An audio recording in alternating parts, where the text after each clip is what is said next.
Okay, a verse that I'm coming to you is 2 Corinthians 11, verse 25.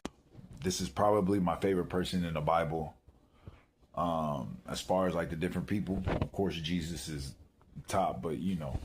So 2 Corinthians 11, verse 25. 3 times I was beaten with rods. Once I was pelted with stones. 3 times I was shipwrecked. So he just talks about he's going through it. He's arrested. He's in jail. They're beating him.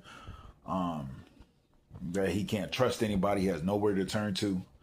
But the thing that's powerful about this is verse 28. 2 Corinthians 11, verse 28.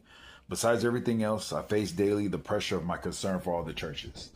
So through all these beatings and physical torture, mental torture, his heart, his concern, his spirit is going over to the churches and making sure that the kingdom is being pushed, that they're pushing the message and the teachings of Jesus Christ properly and discipling people, building up churches and, you know, making more followers and everything. Joyce Myers in a sermon had said that we should learn from Apostle Paul through everything that he was going through, that he didn't once pray for the torture or anything to stop, and that his only concern was for the kingdom and being pushed, and that instead of praying for things to stop, that we should pray for the strength to endure, and that we should pray to learn from whatever we're going through.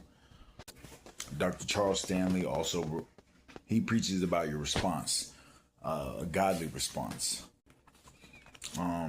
He puts response to crisis as preparation for future tests. And I just took from that how important the response is. So with everything that Paul was going through, his response was, his heart and his spirit was worried. Everything was aimed at, man, I'm trying to push the word. So I don't know why that stuck out to me when it did, but it made me want to read on who Paul was and gave me something to shoot for.